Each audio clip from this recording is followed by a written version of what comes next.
Hello लोगोफोर बड' जब info YouTube चेनेलाव बरायबाय आसा खालामो नोंथांमोना गासैबो मोजां दंजोबो। दायो आं नोंथांमोननो गोदान आपडेट लाना फैदों अरुण'दय। दा गोबां कमेन्ट्स खालामदोंमोन दाखालि गोबां कमेन्ट्स फैदोंमोन बेनो जाबाय पर्टेला दायो लिंकआ गेवाखै एक्टिभ जायाखै बेनिफिशियारि लिस्ट नायनो हायाखै होननानै।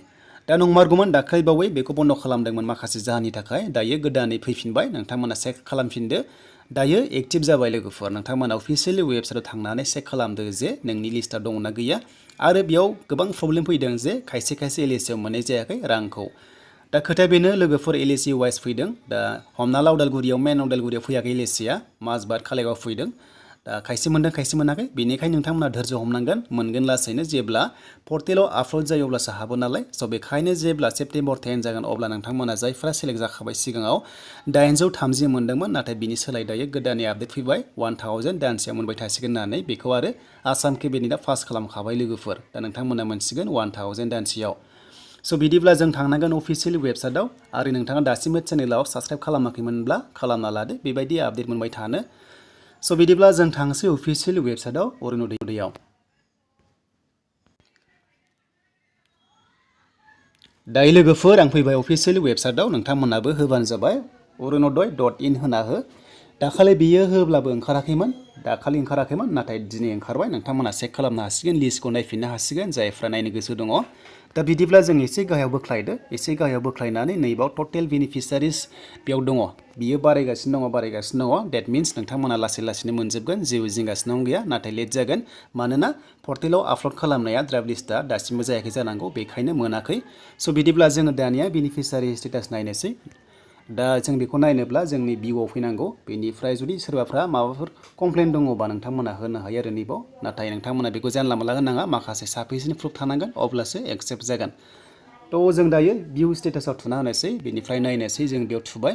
दा बेयाव थुनाय लोगो लोगो गोबां डिस्ट्रिक्ट थायो दायो आं हमना ला उदालगुरिनिखौ एग्जाम्पल होनोसै। थ' बेखायनो आङो 32आव थुबाय बे थिराव थुबाय आङो।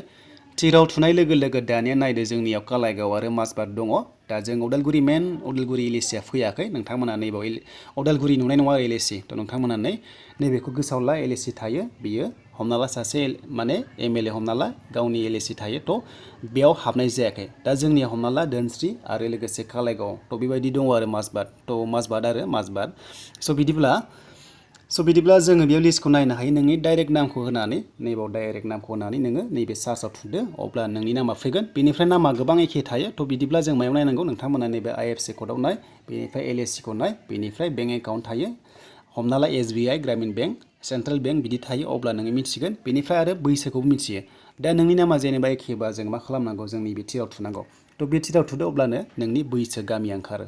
दा बे आं थुबाय थिराव दा नाय थिराव थुनाय लोगो लोगो एजआ ओंखारबाय डिस्ट्रिक्ट उदालगुरि भिलेज बिदि ओंखारबाय आरो ओमफ्राय पन्सायत बा भिसिडिसि बेबायदि ओंखारो आरो। थ' नोंथांमोना बेयाव नायनानै सेलेक्ट खालामनो हायो जे बे आंनि एबा नोंनि होननानै।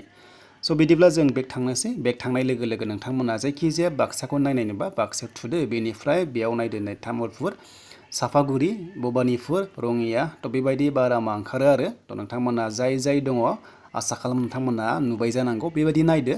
थ' गोबां रोंखायो नाथाय जायफ्रा रोङा नोंथांमोना सोलोंनानै बेबायदि लिस्टखौ नायबाय थादो चेक खालामबाय थादो।